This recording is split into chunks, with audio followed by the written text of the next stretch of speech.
Baba, nakushukuru kwa sababu ya upendo wako. Asante kwa sababu ya kutukusanya kila mmoja wetu kwa ajili ya kufanya uchambuzi wa maandiko na kusikia kila ambacho unasema na sisi, kwa sababu namna ambapo tunaweza kujua kila ambacho unataka hasa si tufanye kama watoto wako, tunapitia neno lako kwa utashi na ustadi, ili tuone ya kwamba kwa uchambuzi sahihi wa maandiko tunaweza kuelewa kila ambacho umekusudia, ulivyotumia watu ambao walisema na walioandika ahadi zako kwenye maandiko, utimilifu wake na namna ambavyo sisi tunaweza kuenenda katika hayo. Tunaomba na kupokea kwamba kuna confusion katika mazingira haya, na wale watakaosikiliza kuna ufahamu, kuna upokeaji sahihi wa mafunuo ya neno la Mungu, uhalisia ambao kila atakayesikia anaona practicability katika maisha yake kwa habari ya imani. Kristo anafunuliwa pamoja nasi hapa, nasi tunajiona ndani yake, tunaona ubora wa kazi yake na tunajiona tumefanywa bora kupitia yeye, katika jina la Yesu. Asante kwa sababu maisha yetu yatareflect tunachojifunza. Hayatakuwa maneno ya kawaida kuentertain fahamu na akili zetu, lakini mwisho wa siku tuone impact ya Kristo aliyesulubiwa na akafa akafuka kwa ajili yetu, akiwa part and parcel of our life katika kila hatua. Maisha yetu ya reflect uhalisia who he is, katika jina la Yesu. Amen. Karibuni kwenye session yetu ya Alhamisi ya Introduction to God's Plan for Salvation.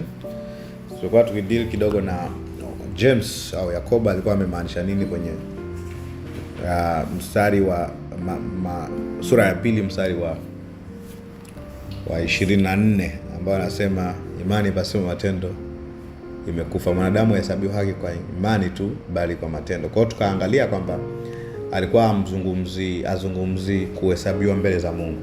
Nafikiri ndio ilikuwa fact ambayo tuliangalia. Tuliona ilikuwa anazungumza faida anayopata mtu mwingine kwa muamini kudhihirisha imani yake inaweza kumuokoa, anaweza kuiona, wataiona faida. Kwa hiyo ni mwenendo wa upendo basically uliokuwa anazungumziwa pale, kitu ambacho tumestudy na kuona he was talking about love walk kama expression ya imani yetu.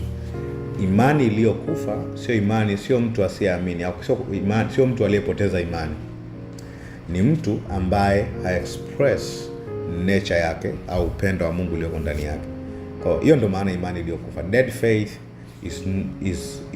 is inactive faith ambayo haina expression. Unamwamini Mungu lakini hakuna mtu ambaye anaweza kaona au kufanya chochote.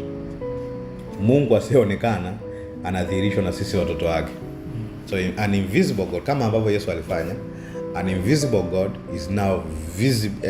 The visibility of an invisible God should be in human nature. Yani Mungu asiyejulikana, kama ambapo Paulo anaandika kwa Kolosai, amedhihirishwa katika mwana. Tukamuona, tukafahamu, tukagusa, tukajua kwamba Mungu ni nuru na ndani yake hakuna giza au hakuna uovu. Lakini isingewezekana kwa watu kuperceive upendo wa Mungu kama Yesu asingejiexpress kwa kuja katika mwili. Kwa Emmanuel ilikuwa ni expression. It's the same thing kwa waamini.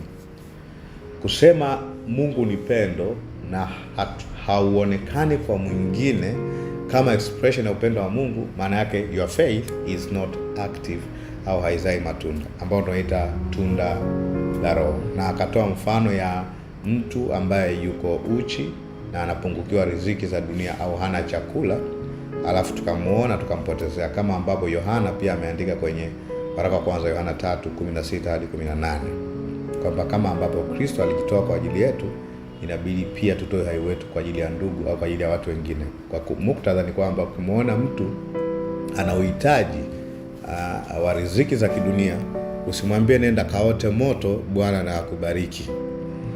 Hiyo ndio muktadha. Kwa hiyo inazungumza kumuokoa mtu aliye kwenye changamoto. Kwa hiyo imani ile inamuokoa nani? Mtu ambaye ana uhitaji. Na context yenyewe ingejibu tu kabla hata kucheki Kigiriki, kabla kucheki vitu vingine. Lakini tayari muktadha umetuonyesha kwamba he was not talking about going to heaven or being justified from sin, lakini issue ilikuwa specifically changamoto aliyokuwa nayo ndugu pamoja katikati ya waamini. Sawa Yes, kwa hiyo tukaona imani ndio inayoanza, matendo ndio yanayofuata, kwamba matendo ni expression ya imani. Tunategemea mtu ambaye Mungu amemsamehe bure aweze kusamehe wengine bure, express it. Nategemea mtu ambaye upendo wa Mungu umetolewa lavishly kwake. Anasema unaweza ukawa na enjoy the reckless love of God, but you don't love recklessly. Maana yake you are not walking in the revelation of what you have received in Christ. Sawa? You are not growing into according to your nature. Kwa hiyo hilo ni jambo la msingi sana. Kwa hiyo ni fundisho bora kabisa ambayo Yakobo alikuwa anasisitiza. Christian walk expressly. Kwa hiyo tukawa tumebakia kwenye mifano aliyotumia. Hiyo mifano haituachi salama. Mifano ambayo Yakobo alikuwa anayatumia haituachi salama. Yaani tumemaliza hiyo, no questions, ndio? Kwamba context ile inaonyesha shida ya mtu. Lakini akasema maneno mengine kwenye 21 hadi 25. Asemaje? Je, 21 hadi 25, reading it. 21 hadi 25. Yakobo 2:21 hadi 25. Naona hapa nimeweka maswali, nataka nione maneno yenyewe yanasemaje. James 2:21 to 24. James 2, Yakobo 2:21 hadi 25. Let me open quickly. Some kwa pamoja. Turudi kwenye huyo Yakobo wetu, atumwachi. Tukirudi kwenye 21 tu flow kidogo. Anasemaje? Je, baba yetu Ibrahimu hakuhesabiwa kuwa na haki kwa matendo hapo alipomtoa Isaka mwanawe juu ya madhabahu? Angalia maneno. Was not Abraham our father justified by works when he had offered Isaac his son upon the altar? Swala msingi hapa tumeshagundua, Abraham was not justified by works, by God. Sindio? God does not justify anybody by works. Siko sawa? Sasa nauliza, anasema Abraham was justified by works when he had offered Isaac his son upon the altar. So who justified by works? Not God. Who saw the works here? Kwa sababu tumeshaona, ukikumbuka kurudi kwenye nani inaitwaje? Kwenye Romans 4 tumesoma ya kwamba Abraham hakuhesabiwa haki kwa imani, kwa matendo. Kama akihesabiwa kwa matendo, tukasema analo la kujivunia. Si ndio? Lakini si mbele za Mungu. So nobody, including Abraham, anaweza aka glory before God because of his works. So who is this ambaye anakuwa mentioned hapa, ambaye ana justify by works? Tumeona kule anayeokoka kwa works ni mwanadamu. The story is the same, lakini we have to deal with this rendering kwa sababu amemtaja nani? Abraham and Isaac within mbele ya altar pale. Angasema, angalia mstari wa 22. Waona kwamba imani ilitenda kazi pamoja na matendo yake. So this is a play of word. Imani ndo inakuja na nini? Na matendo. Imani ilitenda kazi, faith wrought with his works, and by works was faith made perfect. Made perfect to whom? Asema na kwa kwamba imani ilitenda kazi pamoja na matendo yake, ya kwamba imani ile, angalia, ilikamilishwa kwa njia ya matendo. Ilikamilisha kwa nani? Au nani aliona iko perfect? Angasemaje mstari 23? Maandiko yale yakatimizwa. Angalia mstari 23. Maandiko yale yakatimizwa. The scripture was fulfilled which says, Abraham believed God and was imputed unto him for righteousness, and was called a friend of God. Angalia yale maneno. Yakatimizwa. Imetimizwa nini? Abraham alihesabiwa haki kwa imani. Ilitimizwa alipofanya nini? Matendo. Ilitimia kwa nani? Kwa Isaac? Kwa malaika? Kwa Mungu? Nani alikuwepo pale ambaye aliona the perfection of the faith of Abraham by works? Umeona? Now, sisi wenyewe tuna akili kidogo ya uchambuzi wa maandiko. Abraham alihesabiwa haki kwenye sura ya ngapi? Sura ya 15 mstari wa 6. Isaka alitolewa sura ya ngapi? Sura ya 22. Kama mwandishi alikuwa systematic, kipi kimeanza? Sura ya 15 au 22? Ya 15. Kwa hiyo Abraham alihesabiwa haki kwenye sura ya 22 au sura ya 15? Sura ya 15. Can we read that? Nenda Mwanzo 15 mstari wa kwanza hadi wa 6. Sorry. Mwanzo sura ya 15 mstari wa kwanza hadi 6. Now in a background, hii story inaanzia 12. Lakini tuanze 15. Asemaje? Baada ya mambo hayo neno la Bwana likamjia Abraham katika njozi. Usiogope Abraham, mimi ni ngao yako na sababu yako kubwa sana. Abraham akasema, wewe Bwana Mungu, utanipa nini? Nami naenda zangu hali sina mtoto, na atakaye miliki nyumba yangu ni huyu Eliezeri Dameski. Abraham akasema, tazama ukunipa uzao, na mtu aliyezaliwa nyumbani mwangu ndiye mrithi wangu. Nalo neno la Bwana likamjia likinena, huyu hata kurithi. Kwa neno la Bwana bali atatoka katika viuno vyako ndiye atakaye kurithi. Mungu akafanya demo moja hapo. Akamleta nje, akasema, tazama sasa mbinguni, kazihesabu nyota kama ukiweza kuzihesabu. Akamwambia, ndivyo itakavyokuwa uzao wako. Angalia, akamwamini Bwana naye akamhesabia jambo hili kuwa haki. Sura ya ngapi hiyo? 15 mstari wa 6. Kwa hakuanza kwa Abraham alihesabiwa haki wapi? Na basically hapa amefanyika rafiki wa Mungu. Sasa ni mtu ambaye anamwamini Mungu. What God says, he say I accept. Na anakubaliana hapa wakati hana mtoto. Because this has to be faith. Sio tu hana mtoto, lakini umri wake umeenda sana na umri wa Sara umeenda sana. Kwenye Warumi 4 imeelezewa vizuri kuanzia mstari wa 18 mpaka 25. Kwenye Mwanzo 22 kwa hakuanza kumwamini Mungu. Kwa tunaweza tukasema ukimwamini Mungu unaweza express kama unamwamini Mungu. Inaweza kaja kwenye matendo. Yes. Aha. So kuna matendo yatokanayo na imani. Expression of our faith to God.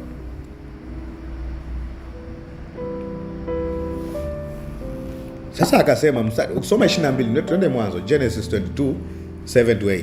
Mistari miwili tu. Alafu tuangalie mambo yaliyofanyika pale. 22 anasemaje? 7. Isaka akasema na Ibrahim baba yake akinena, baba yangu. Wanaelekea kwenye mlima Moria. Baba yangu akisema akinena, baba yangu. Naye akasema, mimi hapa mwanangu. Akasema, tazama moto upo na kuni zipo, lakini yupo wapi mwana kondoo wa sadaka ya kuteketezwa? Sababu alikuwa anatembea kuni na mtoto.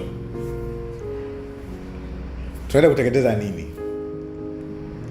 Kumbuka huyu mtoto, Ibrahimu alimwamini Mungu kwa ajili ya mtoto katika muda wa uzee. Okay. Ni kweli ulimwamini Mungu.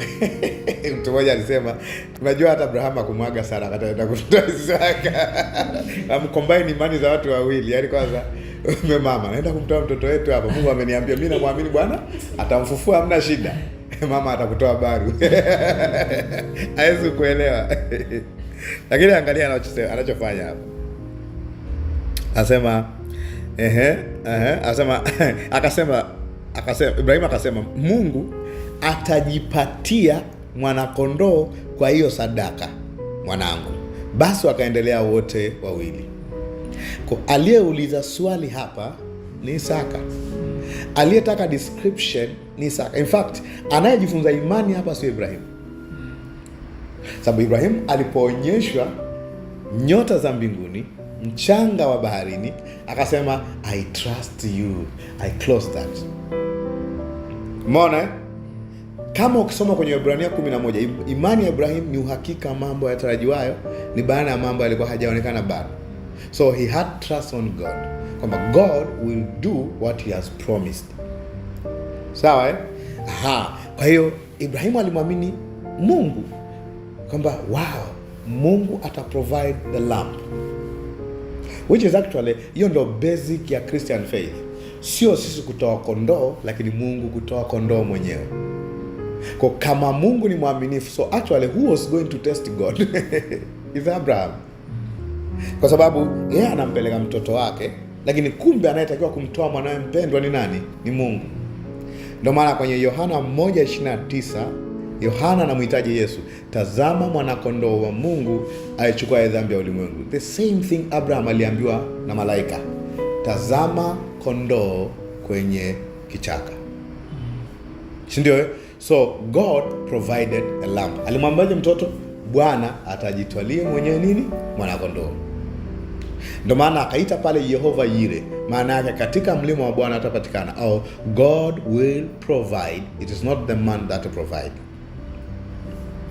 Sasa kwa alichokuwa anakifanya pale, angalia mstari wa 13.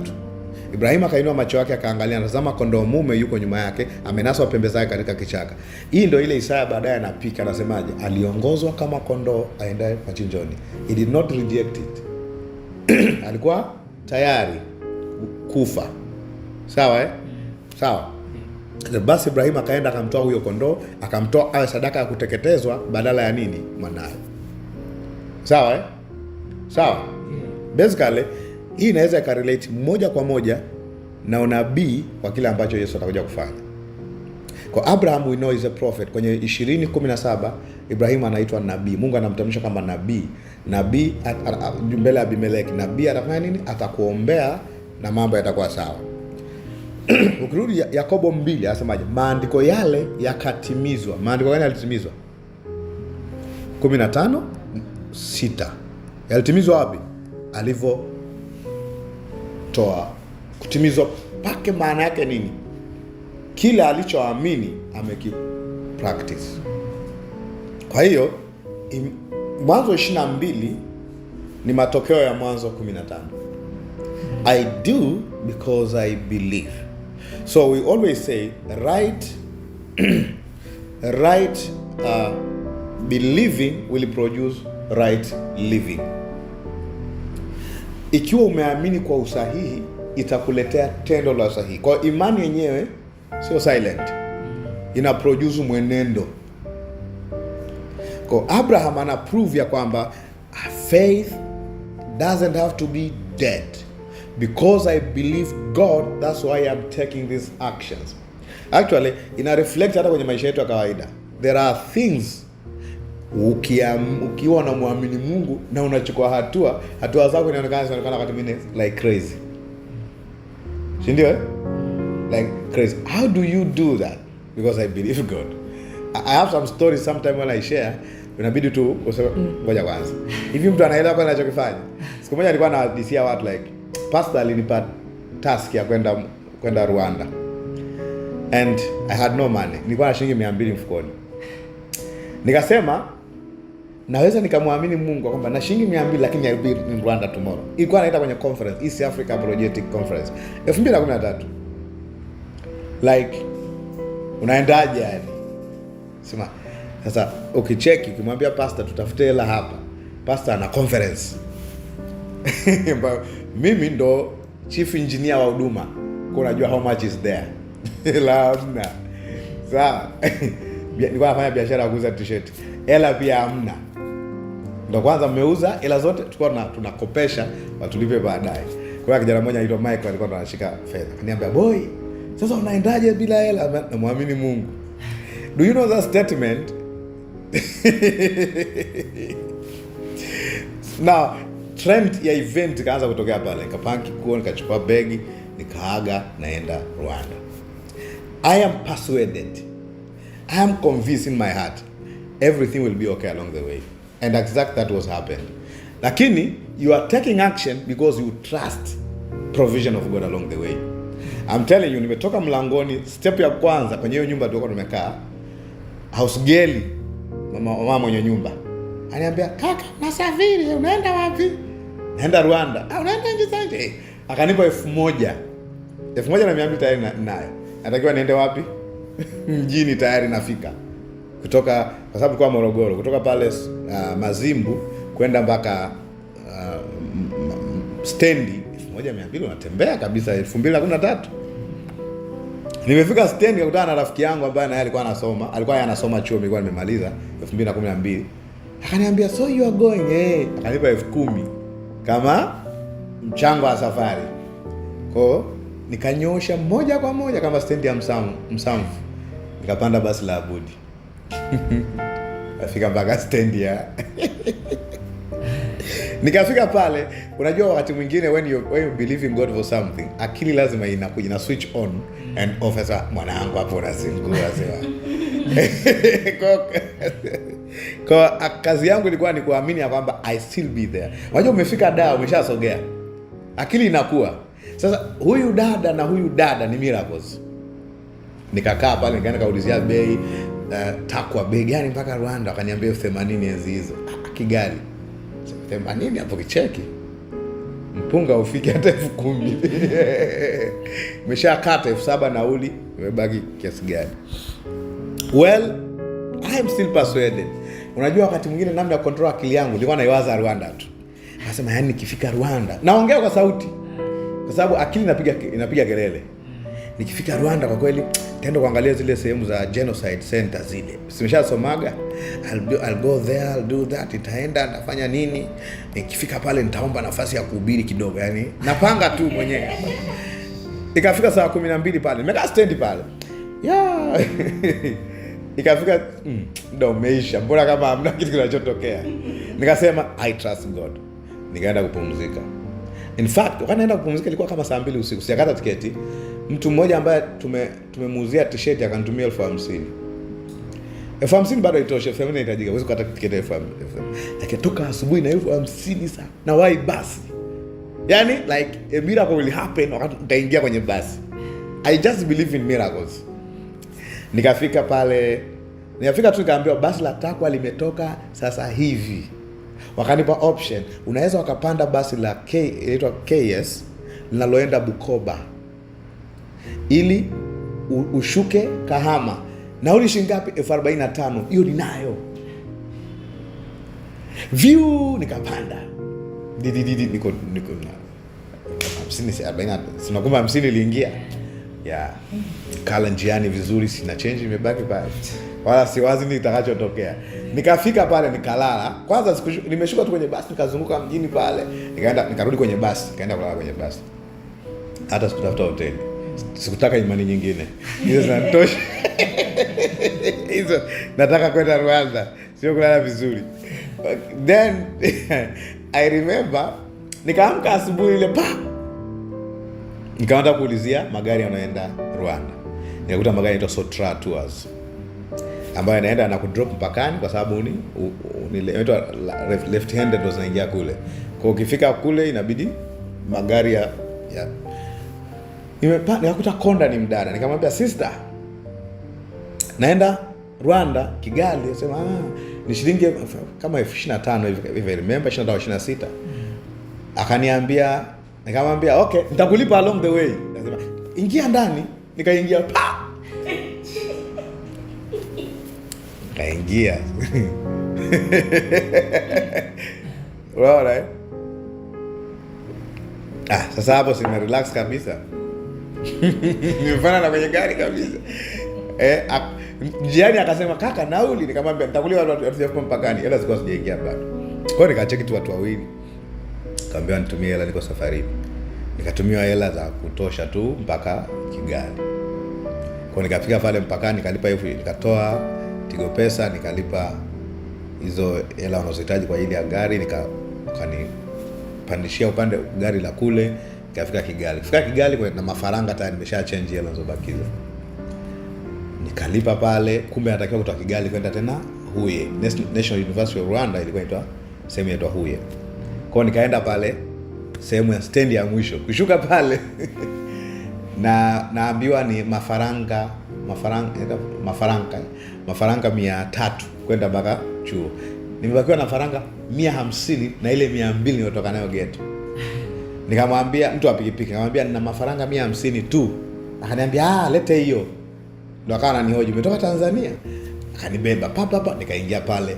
Mafaranga yote nimepokea njiani, zikaisha njiani. Alafu nikajikuta niko wapi? Kwenye conference center. Hela nilichukua njiani, hela nikamaliza njiani. Lakini there is something I learned from that trip. Ambayo ilikuwa cha ajabu. Kwanza nilipofika tu wakasema watanirudishia nauli yangu ya kuja na watanipa ya kurudi. Sema wow. kama asema Mungu unaniona. Sio hiyo tu, like the other thing happened. Kuna profesa mmoja anayefundisha chuo kimoja, akasema, alikuwa anafundisha naye, akasema usiku alioteshwa ndoto, akaambiwa pesa zako utakazolipwa kama honorarium usifungue kwenye bahasha, mpe yule kijana aliyetoka Tanzania. Akasema Akasema kumbe Mungu ananiona. Mpaka akaongea na mtu ambaye ndiye anayefundisha. This is an apologetic conference. Mtu ambaye anafundisha ni doctor, ni Mkorea, Dr. Jim, Mkorea. Ni Mkorea. Akasema kabisa, yuko hapo kijana kutoka Tanzania. Jana Mungu aliniambia nimpe, akufungua bahasha, ni bahasha nyeupe yenye dola ndani. Kaya mwanangu, enzile nilikuwa natoa mafungu ya 10 kweli kweli. Kwa nikasema kwa mara ya kwanza natoa fungu la $10. Ile tu ilikuwa excitation. Like, what is that? It was like, because I trust God will supply this journey. Nilikuwa fully persuaded, then I took the action. Kwa ile action haikuwa kwa sababu nilikuwa na kitu chochote. Ni trust nguvu za Mungu za supply na ikatoke. So imagine sasa unamwambia una argue, unampigia labda mke wako, umwambie na shilingi 200 naenda Rwanda na shilingi 200. Mwambia, atakwambia that's stupidity faith. Una hela unaenda wapi? So mtu anaweza kuwa convinced on what God is doing na aka take action kwa sababu hicho kitu ambacho anajua God is doing something in this area. Kwa hiyo yakatimizwa, maana yake kile ambacho amehesabiwa kuwa ni haki na aliitwa rafiki wa Mungu. Hakuitwa rafiki wa Mungu kwenye sura ya 22. He was already a friend of God. He is already a believer. Ndio maana mwandishi wa Ibrania kwenye sura ya 11, Hebrews 11, amemuelezea Ibrahim tangu ana take actions. He believed God is doing something. Matendo yake yalikuwa ni expression ya kile alichokiamini. Waebrania 11, Hebrews 11 verse 1 huwa inaeleza kitu cha msingi sana juu ya imani. Kwa sababu hii sura imejaa actions of men. Mwingine amejenga safina, mwingine ameenda vita, mwingine si mpaka kwenye waliokufa. Zote description ya faith. They died because they had faith. Si ndio? They won because they had faith. Si ndio? Wakina Samsoni wametajwa, wafalme wametajwa, wakina Samueli, wakina Daudi, Nuhu na safina, in fact hata kifo cha Abili na utoaji wa sadaka ya Abili, zote za expression ya faith. Zote hizo ni matendo. Lakini Ibrania 11 imejaa matendo, lakini matendo yaliyokuwa propelled na nini? Faith. Si ndio? Si ndio? Kwa uwezo ukasema matendo ndio alianza imani kaja. No, walifanya kwa sababu walimwamini Mungu. Sasa mimi nasema hivi, walikufa kwa sababu waliamini katika ufufuo ulio bora. Ina maana they saw something, they believed, they were willing to die. Si ndio? Now, kwa Ibrahim ilikuwa the same. Tunaweza kuangalia kwenye sura ya mstari wa 8. Kwa imani ni hakika mambo yatarajiwayo. So they were expectant of something ambayo ilikuwa ni futuristic, then they moved to action. Angalia mstari wa 8. Kwa imani Ibrahim alipoitwa aliitika atoke aende mahali pale atakapopata kuwa urithi, akatoka asijue aendako. Unaona asijue aendako. It can only be the action of what? Faith. Asema kwa imani alikaa ugenini katika kwa imani. Replace tu neno kwa imani pale na definition liko pale juu. Kwa uhakika wa mambo yatarajiwayo, kwa kuwa bayana, kuona uwazi, kuwa persuaded na mambo ambayo hayajatokea bado, mambo yatarajiwayo. Angalia, kwa imani alikaa ugenini katika nchi ile hadi, katika nchi sio yake, akikaa katika hema pamoja na Isaka na Yakobo, warithi pamoja naye wa ahadi ile ile, Isaka na Yakobo. Maana alikuwa akiutazamia mji wenye msingi, ambaye mwenye kubuni na kuujenga ni Mungu.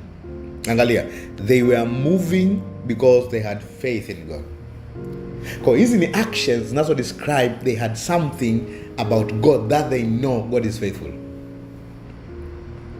Ndio Kwa kuanzia huku Mwanzo 12, kukubariki nitakubariki nini, they knew something. Angalia mstari wa 17. ambapo hiki ndo kitu ambacho atakatukia, ndo ambacho amezungumza pale kwenye Yakobo 2. Nasemaje? Kwa imani, kwa uhakika kwa bayana kwa kuwa bayana si ndio? Kwa imani Ibrahim alipojaribiwa akamtoa Isaka awe dhabihu. Angalia, akamtoa Isaka awe dhabihu, na yeye aliyepokea kwa imani. Kwa hii action ya kumtoa Isaka ni kwa imani. Kwa sio amemtoa Isaka akawa na imani. Ili tendo la kumtoa Isaka ni kwa imani, kwa uhakika wa something God will do, kwa sababu ni futuristic, mambo yatarajiwayo. Kwa tunaweza kusema Ibrahim aliona habari za Kristo katika ufufuo akawa tayari kumtoa Isaka kwa sababu aliamini katika ufufuo.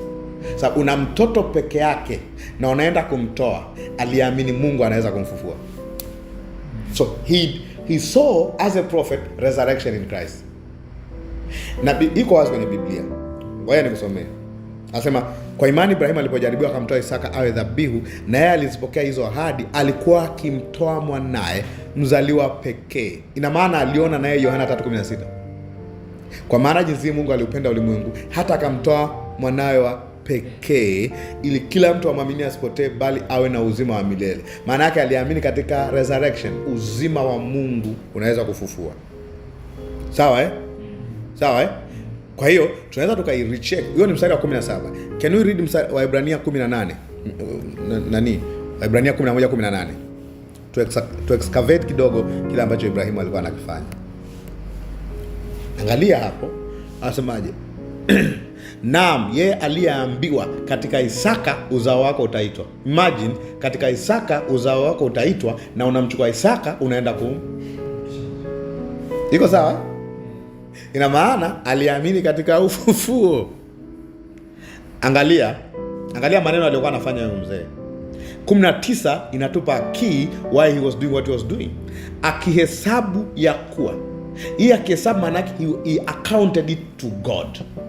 He accounted that God was able. Kumbuka tunasema imani yetu kwenye faithfulness of God and capacity, ability of God. Sema God was able. Iko sawa?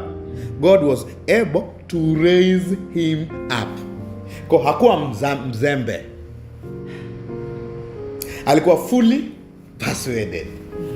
Sika unaelewa? Alikuwa fully persuaded kwamba resurrection is my faith. Kumbuka imani yetu kwenye resurrection kama Kristo hakufufuka, imani yetu ni bure, tungalimo katika dhambi zetu. Kwa resurrection ni key even in Abraham. Asemaje? Akiamini ya kwamba,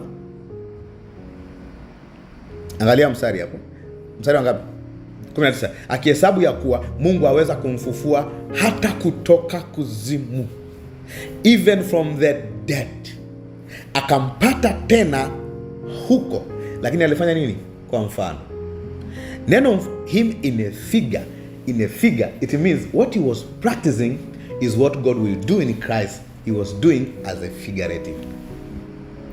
So if he was doing as a figure, he was teaching Isaac.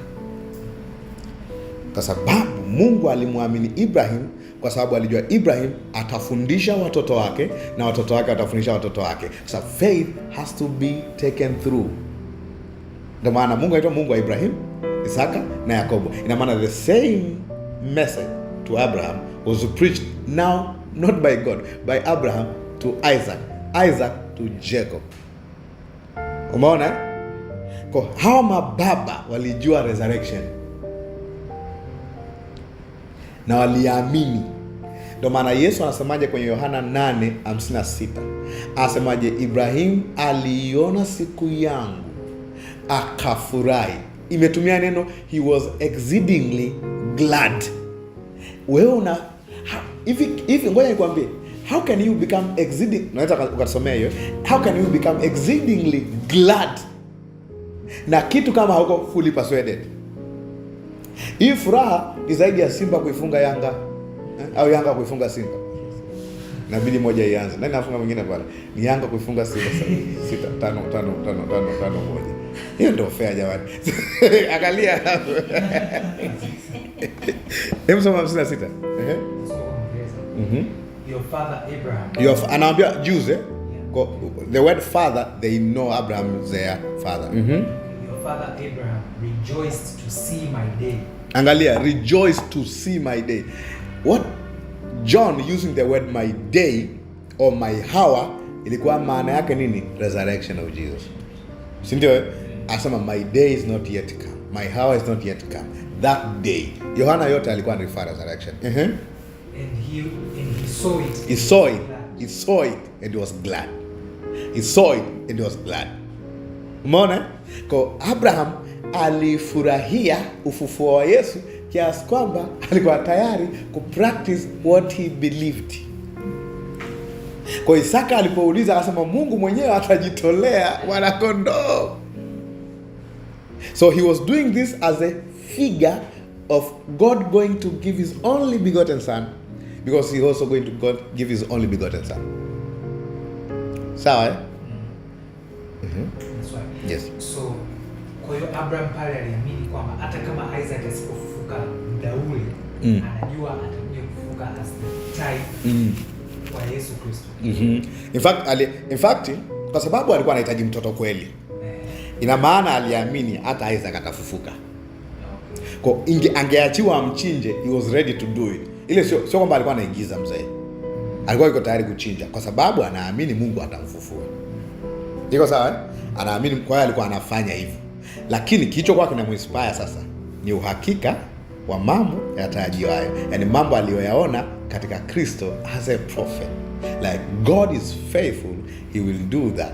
Let me do this. Sawa eh? Kwa sababu he was doing as a figure, God doesn't want to kill a person as a figure. He has been allowing killing animal.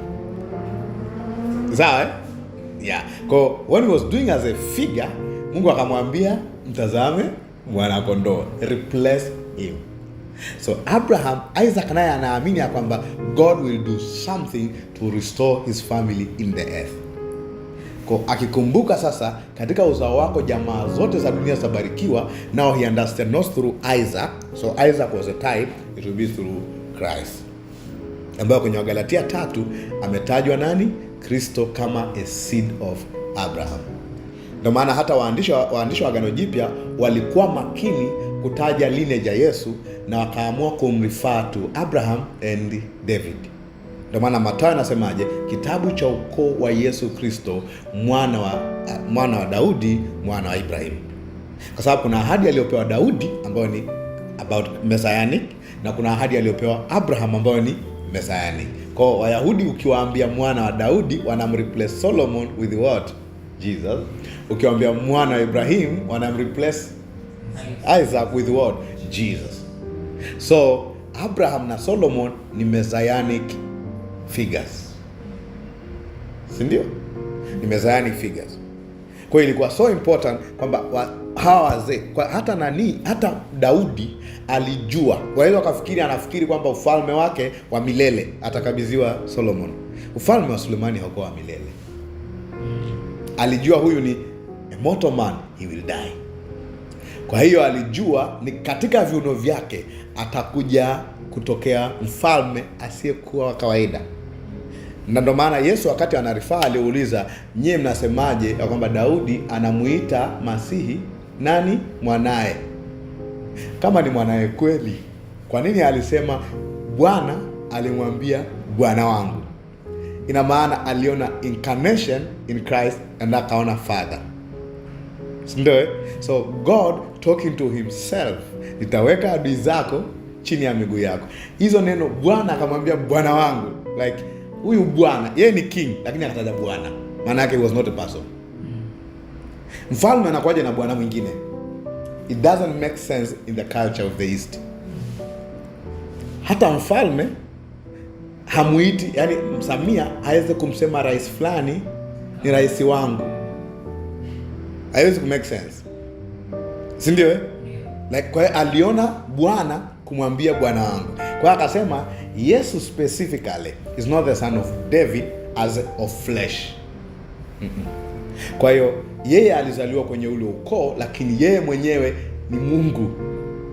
Sio mtoto wake per se like Solomon. Na ndio maana conception yake ilikuwa ni kwa uwezo wa nini? Wa Roho Mtakatifu. That's very important.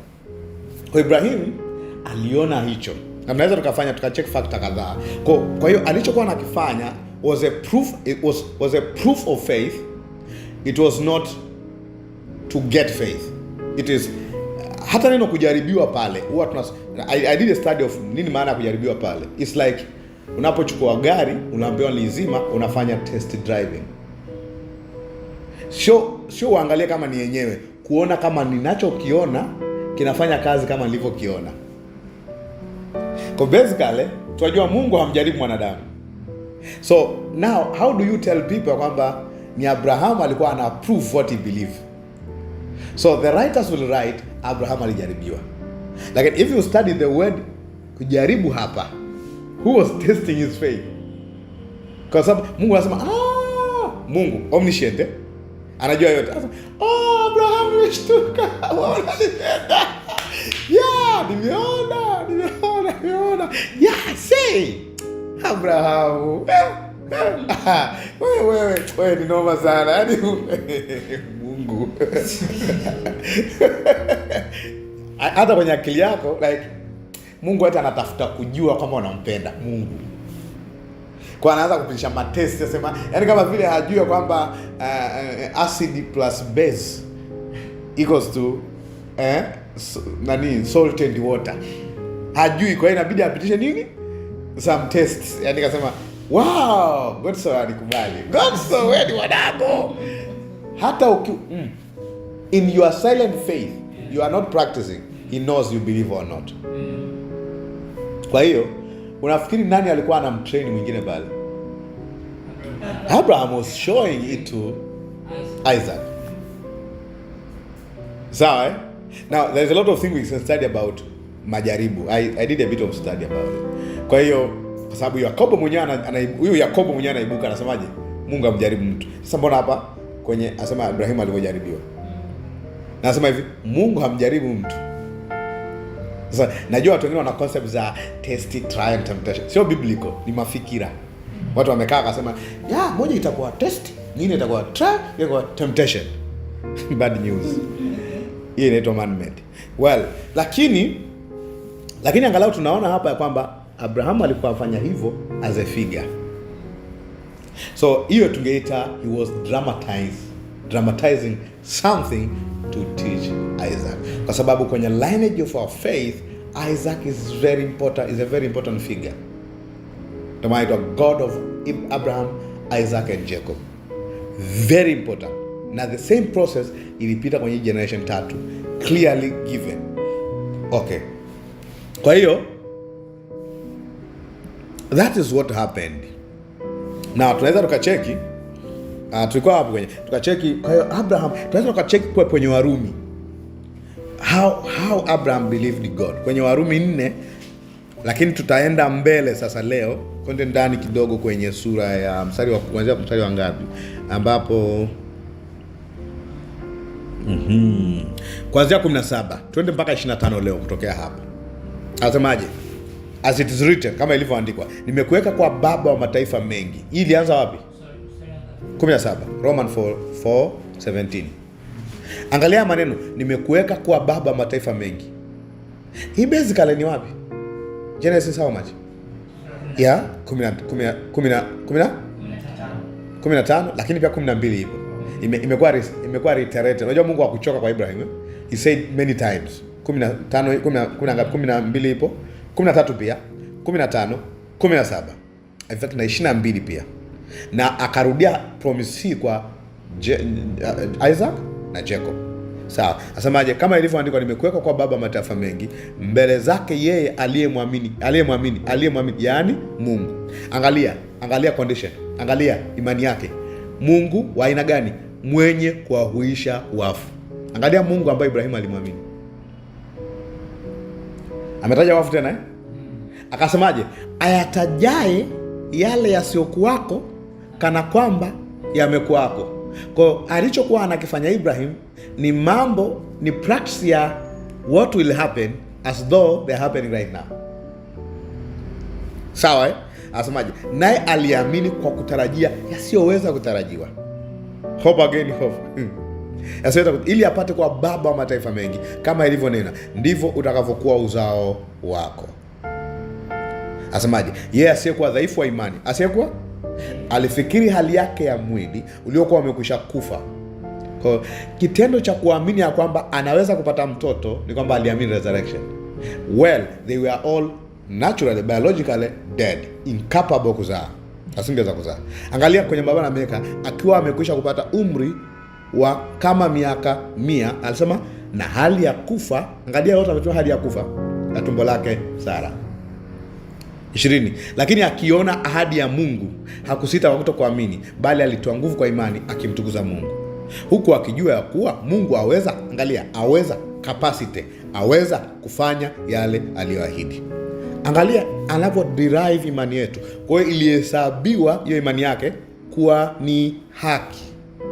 Walakini, sasa anaenda application kwetu. Walakini haikuandikwa kwa ajili yake tu kwamba ilihesabiwa kwake, bali na kwa ajili yetu sisi mtakaohesabiwa haki vivyo hivyo. Maana kama Abraham, sisi tunaomwamini yeye, angalia, aliyemfufua Yesu Bwana wetu katika wafu.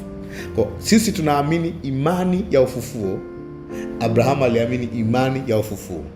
Yeye aliamini yasio kwako kana kwamba yamekwisha kwako. Si tunaamini ambayo yamekwisha kutokea tayari. Kwa imani ya Ibrania 11 kwa wazee, elders, Old Testament, kuanzia Nuhu na wale waliofuata, ni uhakika wa mambo yatarajiwayo. They saw something, they hoped, they believed. Sisi imani yetu sio uhakika wa mambo yatarajiwayo, ni uhakika, si tuiteje, lakini ya mambo ambayo yamekwisha kufanyika tayari. So they were hoping that to happen in Christ. They received before it happened. We received when it already happened. Sindio? Sasa basically sisi kama tusema labda kama adhabu yetu itakuwa mzito zaidi kwa sababu Yesu amekwisha kuja, Yesu amekwisha kufa, Yesu amekwisha kufuka, na watu wana struggle kuamini the power of God to save or to justify. Lakini wenzetu waliamini kwa kudownload. They believe. So imani yetu na ya wazee ni moja, tutatofautiana tenses. It will be, it has happened. Itatokea, wao waliona hivyo, sisi tunaona imetokea. Umeona? Kwa hiyo inakuwa kama vile heri ya kwamba haya mambo yanayotokea kwenu yangetokea kwao, maana yalipotokea hamkuamini. Lakini watu walioamini kabla hayajatokea. Yesu anasemaje? Heri anayeamini pasipo kuona. Kwa basically wao waliamini pasipo kuona. They believe before they saw. Nakalia hapo akasema ambaye alitolewa kwa ajili ya makosa yetu. Kumbuka hii story ni Abraham. Nani alitolewa? Alikuwa anamtoa mtoto wake. Lakini concept ilikuwa ni toleo la dhambi. Lakini akawa replace. Hutamtoa mtoto wako kwa ajili ya dhambi, atatolewa nani? Mwana kondoo wa Mungu, ambayo itakuwa ni mwana wa Mungu, mwana pekee wa Mungu, ambaye alitolewa kwa ajili ya makosa yetu na kufufuliwa. Umeona ufufuo ili mpate kuhesabiwa haki. Kwa ina maana kama Abraham alijua amezeeka kabisa, alijua na Sara amezeeka kabisa, alafu akaamini ya kwamba as long as you said, watoto watapatikana tu. Ina maana aliamini katika ufufuo. So, kwa hiyo tayari ana practice number 1. God, the dead womb and the dead loins brought about a kid. So God can quicken the death into life. Sindio? Kwa sababu practically uwezo wa mwanadamu kufa ni matokeo ya dhambi since the beginning. It was not the plan of God. Lakini baada ya kwamba kifo kimekuja, Abraham kwa sababu anajua story kutokea kule, alitakiwa kuamini ya kwamba how is God going to restore what happened in Genesis? Sindio? How is going to do that? Maana God is going to provide life where death was supposed to reign. Kwa hiyo practice yake imeanzia kwenye viuno vyake na tumbo la Sara. Sindio? So like, naamini God is going to restore the whole world. Jamaa zote za dunia zitapokea baraka, restoration, back to life. Sasa hii kwetu ni phase 1. tunaamini ya kwamba Mungu ataenda kuirudisha dunia kwenye siku ya 1. Inaitwa, wengine wanaitaga rapture, wengine wanataka kwenda mbinguni. I don't use those terms, nitakwambia huko mbele kwa nini situmii hivyo. Sawa Sawa. Lakini Mungu atairestore dunia iwe kwenye siku ya 1 where there is no more death. Najua tunasema kwenye Ufunuo kidogo ambayo kutakuwa na the fullness of perfection. Mwana kondoo atakuwa ndio jiwe letu. Sasa hiyo ni lugha ya picha za jua. Sasa jua yanang'ana waka. Wow. Kwa like kwa Abraham aliona life reigning and the families of the earth wakiwa kitu kimoja, ambao nini? Familia ya Mungu itakufanya kuwa baba wa mataifa mengi. So baba pale Abraham naye anasimama kama figa ya nani? Mungu, Father. Sawa Father. So like, yes, if God can do through me and quicken my dead. Kwa hiyo ina maana unajua Wayahudi walikuwa wanapewa, walikuwa wanaandika vita, walikuwa wanaandika vita kwenye Genesis, kwa hiyo ilikuwa inapita oral tradition. Watu wana share stories of what happened since Adam. Wazee walikuwa wanawaambia watoto, watoto wanawaambia, ilikuwa inatembea hiyo. Kwa hiyo like something happened somewhere. Na wakajitahidi kuitengeneza kwenye nani 11 pale. Wajenga mnara kumfikia Mungu. You know? The same thing they are supposed to get freely. They are ability to get. Kama ambapo watu watafuta haki kwa matendo. But God is the one who does unite the world back to himself. Sawa Oh, that's very important. Kwa hiyo aliamini katika ufufuo. Turudi sasa kwenye nani. Kwa Abraham sasa imani yake, ile kutimilika kwa imani yake pale is like what? Umefundishwa upendo, unapenda. Ni practicing your faith among other people. In this context, aliyetakiwa kuona hayo ni nani? Ni Isaka. Iko sawa Yeah. Kwa hiyo hilo jambo la msingi. Na swali? Kidogo tu hapa nimenotice kitu kwenye Warumi 20. Hapa inaposema he did not waver in unbelief but grew strong in faith, giving glory to God. Yes. Nataka kujua ni kwamba imani yake kwa kwake na imani kwa utukufu Mungu, au alikuwa anafanya yote kwa sambamba, kwamba alikuwa na imani na hapo kwa utukufu. Yeah, in fact, labda tuangalie translations zingine. We can tunaweza kupata rendering ya tofauti ya haya maneno giving glory to God ya maanisha nini. Kabla hatujacheki maneno ya kwenye Bible study, huwa kuna kitu tunasema unaangalia multiple translation. Mstari wa 19 20. Yeah, let's go to verse number 20. I have to angalie to compare hapa. Kwa mfano kwenye BLOB anasema yet he did not waver through unbelief at the promise of God, but was strengthened in faith, having given glory to God. Umeona hivyo tumie? Having given glory to God. Ngoja tafute easy English. Anasemaje? Abraham never stopped believing what God had promised. Instead, he believed God strongly, and he thanked God because of what God will do.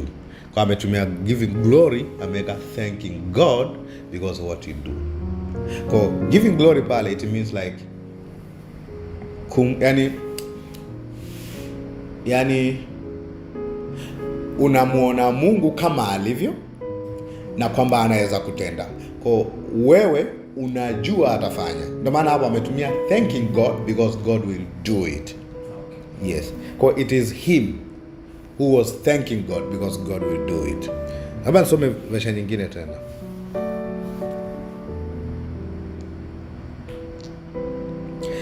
Kwenye Jonathan Mitchell New Testament, hii ina expand kama amplified. Anasemaje? Being moved into God's promise, he was not divided in his judgment by unbelief.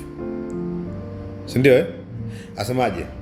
But on the contrary, he was empowered and enabled by what? Faith. He giving glory ameelezea. So giving glory means an opinion or an estimation or credit to God and reputation for God. Kwa maana yake he gave God credit that he has a reputation, he has a capacity to do it. Sababu glory mara nyingi ina refer fullness of something, ndio heaviness, uzito, yani kama unasema utukufu wa Mungu, kwa maana yake amejidhihirisha. Kwa aliona kwamba Mungu anaweza kufanya kile anachokifanya na yeye akamtukuza kwa hilo kabla hajafanya. Kwa hiyo alimuona 100% God is not going to lie. Yeah. Kwa hiyo that's what we can see here. T40 amesemaje? He did not doubt at all that God will do what he has promised. Instead, he trusted in God more or very strongly, and he thanked God. He thanked God for what God was going to do. Okay, that's great. So naulizia pia kwa sasa hivi, kwa sababu we're still exercising, we still have to practice expressive faith kama Abraham alivyo. Yes. So how we practically mbali na express, lakini pia kukuza, kumshukuru Mungu, thanking God kwa jinsi tunavyoendelea the love work, expression of our faith, how sambamba na express tumshukuru Mungu in the midst of that expressing our faith kama Now that's very wide. That's very wide. In fact, hata kwenda kumhubiria mwingine ya kwamba Yesu anaokoa, you really trust what he did. Now it can be on what you do day to day life, you express that I believe God. By the way you choose your things. Sawa, the way sometimes you mpaka kwenye confession, what you say about God. Sawa, yeah, kwa maana kwenye Waebrania anasemaje? Midomo iliungamayo jina lake. Unajua mstari?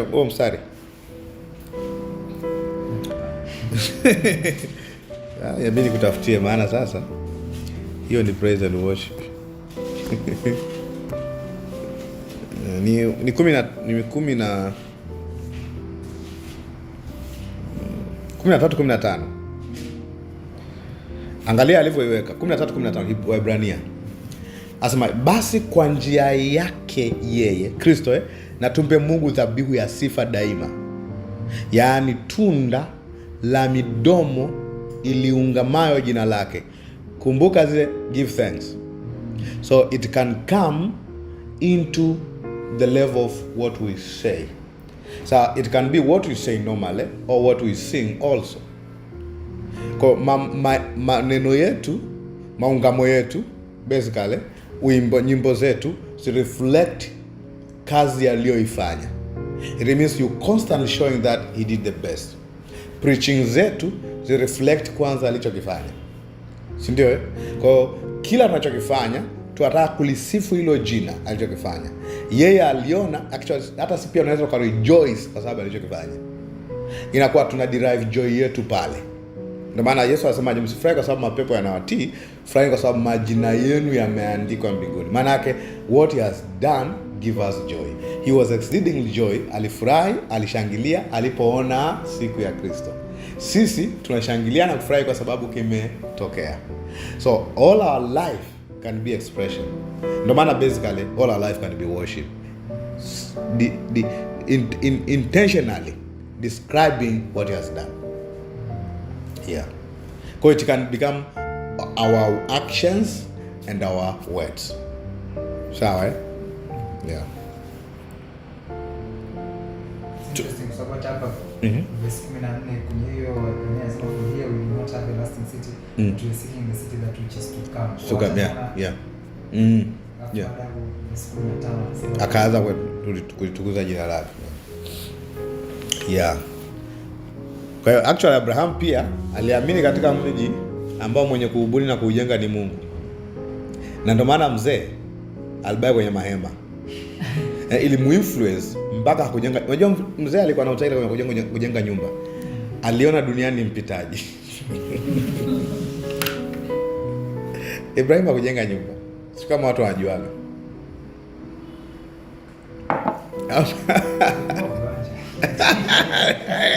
Alijua kiwanja cha kusikia. Ngoja kuonyesha mstari. sije tukasemea hewani. 11:16. Waebrania, yeah, the same Hebrews.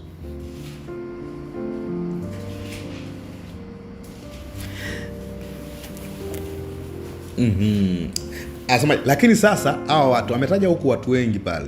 Anasema na kama wangalikumbuka nchi waliotoka wangalipata nafasi ya kurejea, lakini hawakuikumbuka. They never put. Anasema lakini sasa waitamani nchi iliyo bora. Mnani nchi iliyo bora? Yaani ya mbinguni. Kwa hiyo Mungu aoni haya kuitwa Mungu wao, maana wamewatengenezea mji. Sasa huo mji wa Mungu nao is another study ambao amewatengenezea. Kwa tangu Agano la Kale kuna ahadi ya mji. Kwa imani Ibrahim alipojaribu, ndio maana akarudi kwa Ibrahim pale. Kwa Ibrahim pia alikuwa anatarajia mji. Tulisoma kwenye mstari wa ngapi?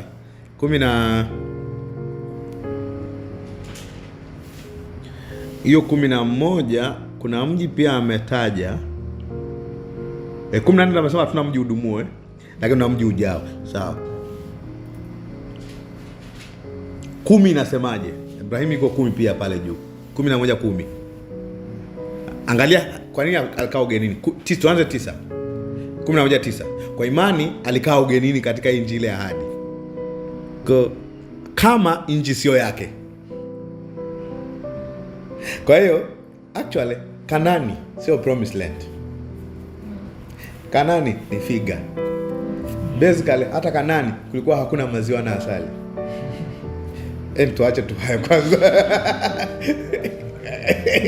Sawa, kwa kuna maziwa.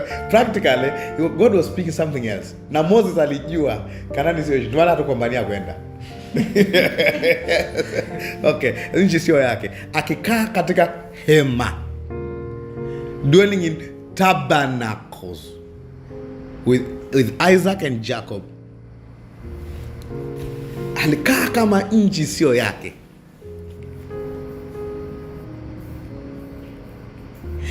Angalia maana 10. Maana alikuwa akiutazamia mji wenye misingi, ambaye mwenye kubuni na kujenga ni Mungu. Tunaenda wapi? Turudi kwenye haki. Umeona? So it mean kuna kwa na deep persuasion. Ndio maana nikasema hivi, Abraham aliona ukombozi wa wanadamu, lakini hakuishia kuona kwenye kufa na kufuka. Aliona Mungu akiwa amerestore the earth totally. Do you know that we have that promise also, eh? Ndio maana ufufuo wa Yesu Kristo teaches us the reality and give us the hope at the same time. Narudia tena. Ufufuo wa Yesu Kristo unatufundisha kitu ambacho Mungu amefanya, lakini pia inatupa tumaini ya kitu ambacho Mungu atafanya. Ngoja twende hii kidogo. Kwa ufufuo wa Yesu Kristo unatufundisha kitu ambacho Mungu amefanya kwetu, lakini pia inatupa tumaini, mambo mawili, tumaini ya mambo ambayo Mungu atafanya baadaye. So in the resurrection of Jesus we have the reality of now and hope of the future. So nenda atimasa, unajua mnaandika hapa. Jesus we have. We have the reality of now and the promise of the future. Zote hizo tunatakiwa tuamini jambo moja, Mungu alimfufua. Shida ya watu wengi huwa wana disconnect A na B. Wanafikiri imani unayohitaji kwa ajili ya baadaye tofauti na imani unayohitaji kwa ajili ya kupata hicho ulichonacho sasa hivi. Kwamba nimemwamini Mungu, kwa actually our redemption is now done, but it has a future. Ndio maana Mungu hataki tubaki kwenye mili hii ipatikanayo na kufa. Mungu hataki tubaki hivi. Mungu hataki tubaki mwili ambao unapambana kudownload uponyaji. Mungu hataki. Mungu hataki tu kwenye dunia ambayo ina lack. Mungu hataki. Mungu hataki tuwe kwenye dunia ambayo kuna matofautiano kati ya mume na mke, kaka na dada. Mungu hataki. Mungu anataka restore the perfect world, which is Abraham aliona siku ya Yesu as the beginning of God restoring. Ndio maana kile ambacho wanaita kwenye Old Testament siku za mwisho ni huu muda ambao the message is preached for restoration and the end will be the perfect world.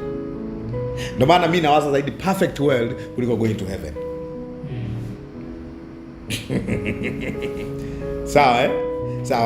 Sawa. Kwa hiyo Mungu anataka atengeneze kitu ambacho, ndio maana anasema hivi, alivyo ndivyo tulivyo, ila sasa hivi hatuoni kama tunafanana naye, lakini atakapodhihirishwa tutakuwa complete, perfect. Kwa kuna udhihirisho wa Kristo tena aliyeko ndani yetu, ambapo tunapokea immortal bodies. Ndio? Tumeelewa ambayo you will not struggle to laugh. Sio kama unaelewa That one ni mpaka mauti itakapomalizwa kabisa. Kumalizwa kabisa maana yake nini? It will never have control over us. Kwa nini? Kwa sababu tutavua kuharibika na kuvaa kutokuharibika. Kwa Abraham aliona another city where God done the perfect restoration. Lakini alijua ni kupitia huyu nani? Mwana ambaye atafufuka. Kwa hiyo haya mambo ya nje kumpata Isaka ilikuwa ni demo ya what God will do. Kwa aliona if he did that, he can do that. Kwa sababu mshahara wa dhambi ni mauti, aliona mauti ikishindwa, mtu anafufuka. Si ndio? Kwa sin has been dealt. Kwa hiyo sasa hivi tuna wakati tumekombolewa. Yes, roho wa Mungu iko ndani yetu. Lakini kuna the day of redemption ambao kinachokombolewa sasa ni miili yetu. Si ndio? Ambao kwenye Warumi 8 anaita kuharibika kutakavyokaa. Kwenye Wakorinto 15. Ndio maana Paulo alipambana na argument ya kwamba hakuna siku ya kiyama kwenye Wakorinto 15. Ndio maana akasema mazungumzo mabaya huharibu tabia njema. Tabia gani pale? Watu wanabisha ya kwamba hakuna ufufuo baadaye. Akaandika chapter nzima ku defend that. Kama kwa ufufuo wa Yesu unatufundisha ya kwamba, ndio maana kuna waamini wanakufa, ina maana hao watafufuliwa pamoja na wale ambao watakuwa live, na wote wanasema wote tutabadilishwa. Then hiyo ndio kwenye Yohana asemaje, kisha nikaona Yerusalemu ikitoka mbinguni. Sio tukienda mbinguni, ikitoka mbinguni. Hapo sasa imekuwa makao ya Mungu pamoja na wanadamu, naye atakuwa Mungu wao. Mauti haitakuwepo tena. Abraham saw that, alikuwa so inspired kaanza kujenga. Yaani unajua kuna namna faith inaweza kukuinspire kiasi kwamba una disregard any other thing. Sijui kama unaelewa like mapambania nini? That's temporary, man. If 10 ndio mnagombana. Yaani anawaza what is that by the way with the glory I saw. Sio mnapambana kuna uinjilisti. Mnapambania 10,000. Mnachukiana. Yaani the person grow to the level that he saw something so glorious kiasi kwamba kuna vitu vinaacha kumata. Umeelewa? That was what Abraham saw. Hiyo ndio kitu ambacho aliona. Kwa Abraham aliona perfection. Lakini perfection through what? The Son, Christ, who raised from the dead. Sasa shida ya watu wengi wao wanafikiri imani unayohitaji kwa ajili ya tutumie na unyakuo tu ambao limezoeleka. I don't use that way. Nitakwambia huko mbele pia. Lakini is a common phrase, kunyakuliwa. Watu wengi wanafikiri unachohitaji kwa ajili ya kunyakuliwa, naomba nitumie sana neno nalopenda kutumia, kugeuzwa kutoka kwenye kuharibika au kutokuharibika, ni imani nyingine. Utaachwa siku hiyo. No. Kinacho inspire your change that day will be the Spirit of God. Ndio maana akasema sima tunatumia kwa ajili ya magonjwa, lakini tu usiki na magonjwa. Though it can be applicable. Roho anaweza kusaidia mwili wako ndio unaumweka ukawa sawa. Lakini anaposema the Spirit will revitalize your mortal bodies. Hiyo ni maana yake nini? Kugeuza miili upatikana na kufa na kuvalishwa kutokufa. Ni roho. Swala msingi, how do you get the Spirit? When you believe on what Jesus has done. Kwa requirement, unachohitaji kwa ajili ya unyakuo tayari umepokea ulipomwamini Yesu, kwa sababu unanyakuliwa au unabadilishwa kwa nguvu ya Roho aliyeko ndani yetu. Kwa ambaye hatabadilika siku hiyo ni yule asiye na Roho wa Mungu, kwa sababu hana capacity au hana nguvu ya kumbadilisha. Si ndio? Ndio maana ametupa roho milele. Na maana hata tukifa aondoke. Si ndio? Na milele maana yake milele. Yesu alisema aniaminie mimi hata ajapokufa atakuwa anaishi. Lakini sasa hivi wengine hatuwaoni waliomwamini. Lakini on the day of redemption will all be changed, hata waliotangulia. Sawa? Sijui kama na mimi nitakuwa nimeshatangulia. Umeelewa sasa? So they disconnect that, which the requirement is the spirit within. Is that will vitalize our bodies. Asema kufumba na kufumbua tutabadilika. So we have the hope of resurrection because we saw Jesus. Basically, Jesus display the newness of life itakavyokuwa siku hiyo. Alikuwa akitokea amefunga milango, anaapia no barrier, no nini, yani fast. Alikuwa anatembea with his glorious body. No limitation. Sio kama unaelewa? No limitation. Anaweza akaja hapa akajibadilisha. Yani it's too much glory now. That is the only promise we are waiting for. Lakini requirement ni believe on what he has done, you get the spirit now. He stay now and then, even on the day of redemption. Ndio maana anaitwa the seal until the day of redemption. Roho Mtakatifu. Aitwa mmepigwa muhuri kwa huyo Roho hata siku ya nini? Ya ukombozi. Kwa hiyo siku ya ukombozi sio kukombolewa roho yako, ni kukombolewa miili yetu. Si ndio? Yeah. Sasa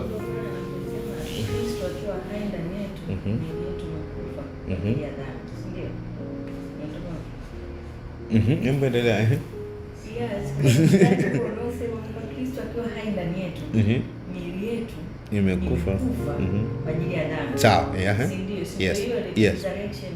yes. Kama resurrection power is in us right now, but we're still carrying the mortal bodies. Tunapeka miili ambayo bado imekufa. In their appearance, hii miili itashughulikiwa kabisa. Yeah. Kwa tafai mortal bodies. So kuna tofauti gani sasa kati ya Abrahamu ambaye alikuwa ameona hiyo siku anatazamia na alikuwa hata hajali tu duniani.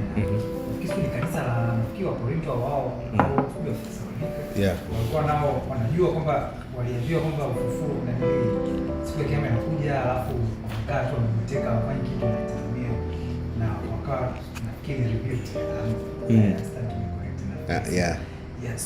Kuna tofauti gani sasa kati ya hao walikuwa msimiteke na au walikuwa wanasema bwana siku inakuja kesho kutwa hamna haja ya kufanya kazi au Basically there is no place ambapo Biblia inasema tuisubirie. Tunakuitazamia na kusubiria tofauti. Kuitazamia maana yake I know it will happen. Lakini kusubiria maana yake sasa unaanza kuuza vitu, unasubiria hiyo siku. That's another thing. Sasa kwa sababu kwanza practice ya history itakuonyesha haisubiriwi namna hiyo.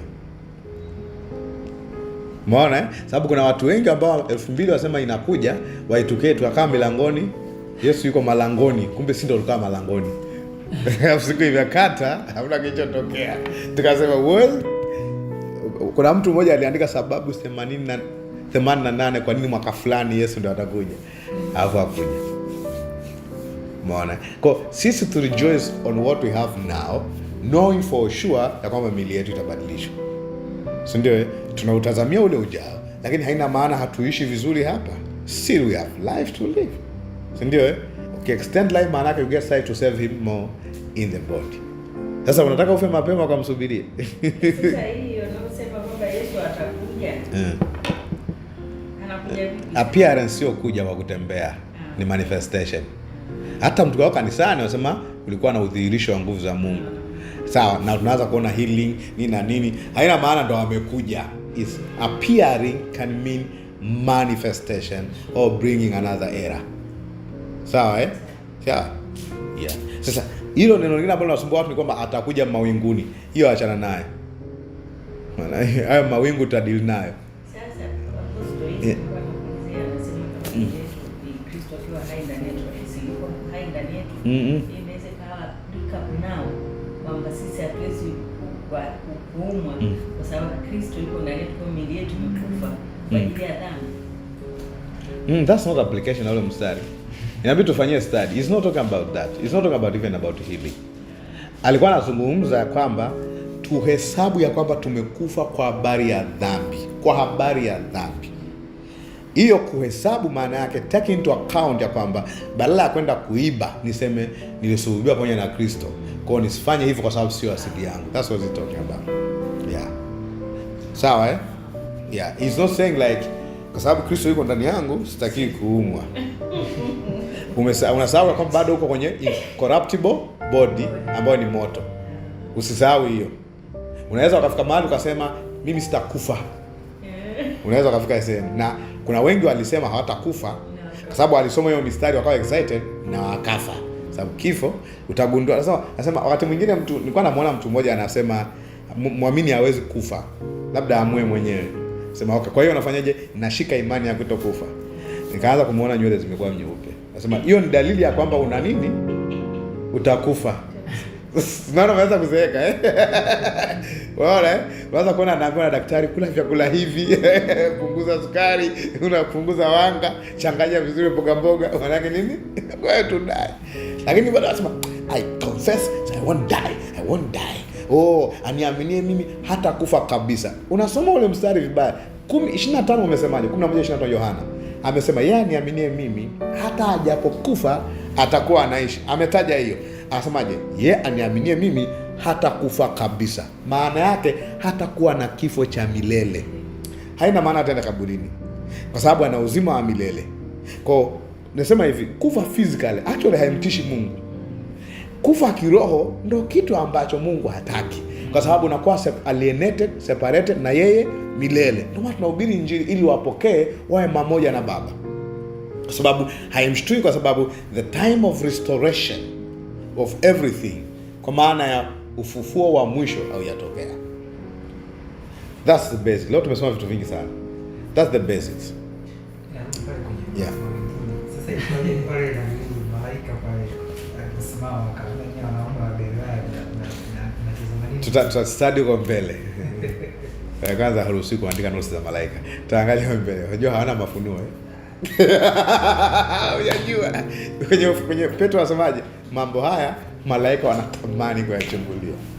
Tutaangalia kidogo the attitude of angels kwa doctrine. Na ndio maana hata haruhusi kuhubiri. Unajua haruhusi kuhubiri? Yeah, they can help us to kuhubiri lakini haruhusi kuhubiri. Hawana doctrine. Walisemaje kujua Yesu? Kwenye Mathayo 1:21. Mtamwita jina lake Yesu, maana ndiye atakaye okoa watu wake, Wayahudi na dhambi zao. Yesu kwa ajili ya Wayahudi, kwa ajili ya ulimwengu. Lakini malaika alisemaje? Watu wake na dhambi zao. Actually malaika wanaandika notes za mtaa kile ambacho mnasema. We feed the angels what we say. They have no revelation. Do you know the devil is an angel? Do you know the devil has no revelation? Shida ni kwamba tunachanganyaga. Tunafikiri the devil is all knowing. He's not all knowing. Kwa sababu wakati shetani alikuwa na influence Farao auwe watoto. Lakini hata hakujua Musa ni upi. Na alikuwa palace. Na miungu yote ya Misri haikujua ndo yule. Ndo waambiaga watu, kwa mfano waambiaga watu, mtu ambaye ni low key huwa maanyiko attack na enemy ni ngumu.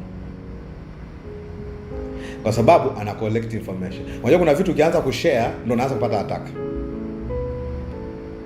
Kwa mfano, mimi nimepunguza tu kupost picha kwenye mitandao na kuanza kutokea kule attacks zimepungua 90%. Ina maana mimi ndo nilikuwa najiexpose. Sio kama unaelewa? Watu ambao ni low key hata kwa attack na enemy na kwa ngumu. Kwa basically he feed information we give. Ndio maana hata wakati wa kuua wale watoto ambao Yesu alitakiwa uawe pia he missed it. Nitakupa sana nyingine. Wakati Yesu anakufa alijua amemaliza. Kumbe he also missed it. So he misses continually. Kwa his experienced loser. Sasa Huwa watu wengi wakimtaja shetani wanaona kama vile anajua kila kitu. Hebu acha kuongea kama atasoma mawazo yako. He doesn't know, he is not omniscient. Angels and devils are not omniscient. Ndio maana ni vizuri sana if you are believing God for something that angels will do, at a word speak. Ndio maana faith pia iko kwenye nini? Confession. It's very important. Very important what you say.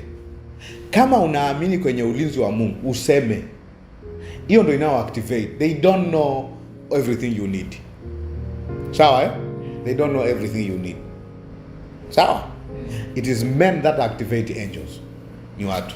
But very important. Na tusiende kwenye angelology leo. Lakini hiyo sema malaika nini? Kwa hiyo ile ambayo malaika amesema tunaweza tukadili nayo tukafanya exegesis. Yeah. Sasa pale wanasema aliketi mkono wa kuume wa Mungu. So ukiwaza tu kijiografia kwamba hapa na unaanza kuchemsha. Sawa? Yeah, so tunaweza kufanya a bit study on that. Kwa mkono wa kuume ni nini? Na tutafanya kwenye Old Testament kwa sababu hiyo ni Old Testament phrase ya mkono wa kuume. Kama mkono wa kuume ni right kweli? Mbona hatujisikia mkono wa kushoto wa Mungu yani anakaa? Umeona eh? Matumizi ya maneno ni vizuri jua kwenye muktadha. Wakitumia neno mkono wa kuume walimaanisha ni kama mtu amepata jiko. Haya ni matumizi ambayo ni common kwetu. Mkono wa kuume wakamshinda, walikuwa kaenda vitani watumia mkono wa kuume kumaanisha the power. Bas, the power display. Yeah. Kwa hiyo tutajifunza hiyo. Yani uko mbele.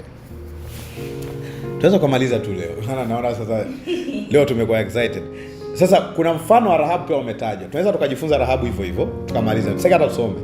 Rahabu pia alionyesha matendo yake kwa sababu alikuwa na imani. Kwenye ni Yoshua 2. Yes. Alionyesha imani yake kwa matendo. Alimuonyesha Mungu? Hapana. Mungu alimuona kwa sababu tusikia habari za mambo Mungu alifanya na Wayahudi, asema mioyo ya watu iliyeyuka. Lakini inawezekana kuna watu wengine mioyo iliyeyuka, lakini yeye alitake action because he believed. Walipokuja wale watu, baada ya kusagia mmeo na kutaka kuwaua, akatafuta namna ya kuwatunza. Imani ile ilimuokoa?